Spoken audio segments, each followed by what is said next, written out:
చంద్రబాబు నాయుడు గారి ప్రభుత్వం వైఎస్ఆర్ కాంగ్రెస్ పార్టీ కేవలం 11 సీట్లు మాత్రమే తెచ్చుకుంది, ఈ పార్టీ మనుగడ లేదు అని అనుకోవడంలా వారికి తెలిసినటువంటి సత్యం ఏమిటంటే ఈ కూటమి ప్రభుత్వానికి 40% ఓట్ షేర్ తెచ్చుకున్నటువంటి వైఎస్ఆర్ కాంగ్రెస్ పార్టీ చాలా బలంగా ఉంది, శాసనసభలో బలహీనంగా ఉన్నప్పటికీ కూడా.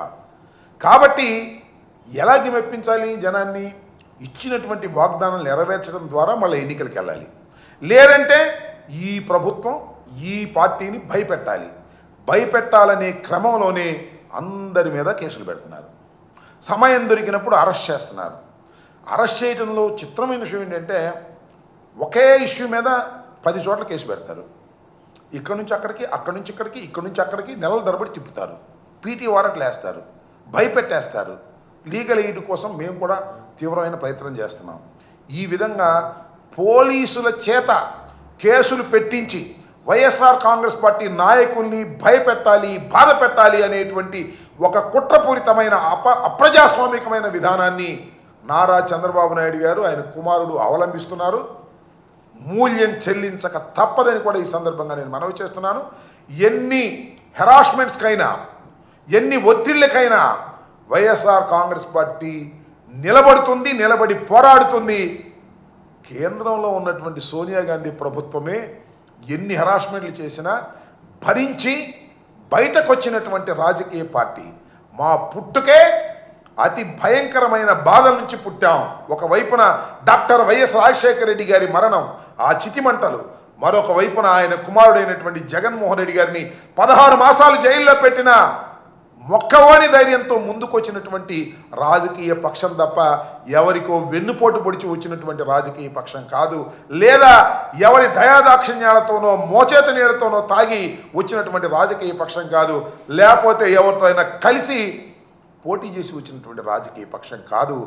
రాటుదేరినటువంటి రాజకీయ పక్షం ఎన్ని కష్టాలకైనా నష్టాలకైనా ఓర్చి ముందుకు వెళ్తుందని మీరు రాబోయే కాలంలో తప్పనిసరిగా చూస్తారు. రాబోయే 4 సంవత్సరాల తర్వాత మళ్ళా విజయ ఢంకా మోగించి వైఎస్ఆర్ కాంగ్రెస్ పార్టీ అధికారంలోకి వస్తుంది.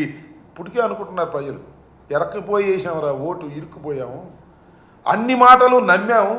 సూపర్ 6 అన్నాడు, 148 వాగ్దానం అన్నాడు, ఒక్క వాగ్దానం కూడా చేయటం లేదు. జగన్మోహన్ రెడ్డి గారు టెన్షన్గా 1వ తారీఖున ఇంటికి డబ్బులు పంపించేవాడు, మా కర్మ అని లబోదిబోమంటున్నారు.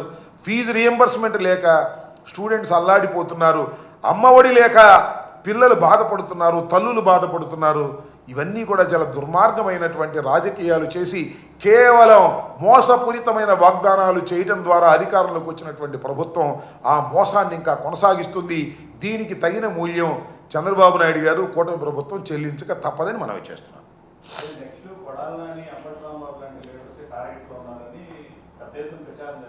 మేము వింటున్నాం, మేము రెడీగా ఉన్నాం, మేము ట్రైన్ అవుతున్నాం. కొడాలి నాని గారు, అంబటి రాంబాబు గారు, వాళ్ళు వీళ్ళు చెప్తున్నారు లిస్టు దేనిలో, సోషల్ మీడియాలో. We are face it. అసలు డబ్బా రాజకీయాల్లో ఉండాలంటే జైలుకి వెళ్ళడానికి సిద్ధంగా ఉండాలి అని మేము నిర్ణయించుకున్నాం. We are ready for it.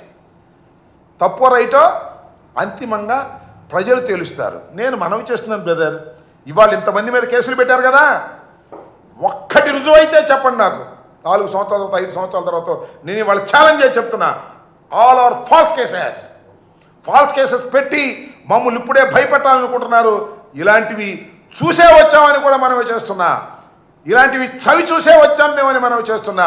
ఎన్ని కేసులు పెట్టినా వీఆర్ రెడీ, సిద్ధంగా ఉన్నాం. కొడాలి నాని మీద పెడతారో, అంబటి రాంబాబు గారి మీద పెడతారో, రోజా గారి మీద పెడతారో, ఎవరి మీద పెట్టుకున్నా ఏం చేయగలుగుతాం? We are facing it. పిల్లిని గదిలో పెట్టి కొడితే ఏమైంది? పులి కదా, చూస్తున్నాం కదా.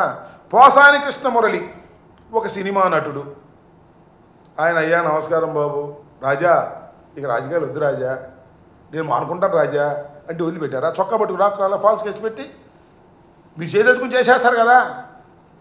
ఆయన రాజా అని ఏదో బూతులు మాట్లాడంటున్నారు. అయ్యా ఇవాళ ఆయన ఎవరండి? మన స్పీకర్ గారు చింతకాయల వంకాయల చింతకాయల అయ్యన్న పాత్రుడు గారు ఏం మాట్లాడండి దుంపదేగా. పచ్చి బూతులే కదండి జగన్మోహన్ రెడ్డి గారిని. నన్ను రోజాని ఎన్ని బూతులు తిట్టాయండి మహానుభావుడు. ఆయన మాత్రం స్పీకర్, బ్రహ్మాండమైనటువంటి స్పీకర్ అవ్వచ్చు. పోసానికి కృష్ణమూర్తి ఏమైనా తిట్టాడు, లోపలేసి 15 ఏళ్ళు తిప్పుతున్నారు. ఏం పోయే కాలం వచ్చింది, ప్రజలు గమనించట్లేదా అని అడుగుతా ఉన్నా. ఎవ్రీథింగ్ ప్రజల బుర్రల్లో ఉంటాయి, గుర్తుపెట్టుకోండి. ఓటేసే రోజున దుర్మార్గంగా వ్యవహరిస్తున్నారు, అన్యాయంగా కేసులు పెడుతున్నారు, అక్రమంగా అరెస్ట్ చేస్తున్నారు, అక్రమంగా కోర్టుల చుట్టూ తిప్పుతున్నారు. దీనికి మూల్యం చెల్లించక తప్పదు. ఎవరు అందరికన్నా ముందు మూల్యం చెల్లించాల్సింది అదే మన జనసేన అధిపతి పవన్ కళ్యాణ్ కాదు, అభిపే చంద్రబాబు కూడా కాదు, లోకేష్. గుర్తుపెట్టుకో, వీళ్ళందరి బాధితులు, వీళ్ళందరి బాధితుల భార్యలు, ఈ అందరి బాధితుల కుటుంబాలు నీకోసమే ఎదురు చూస్తున్నాయి. లోకేష్, ఎర్ర బుక్కు రాశావు కదా, ఆ ఎర్ర బుక్కుకి ప్రతిఫలం నీ జీవితంలో అనుభవించక తప్పదు. గుర్తుపెట్టుకోమని మనం చేస్తున్నా. ఇవాళ నేను పెద్దవాడిని చెబుతున్నా, ఇంకా 4 years ఆగబ్బాయి బ్రదర్, 4 years ఇంకెక్కువ అవసరంలా. దీనికి మూల్యం నువ్వు చెల్లిస్తావు, చెల్లించే విషయాన్ని ప్రజలు చూస్తారు. గుర్తుపెట్టుకోమని మనం చేస్తున్నాం.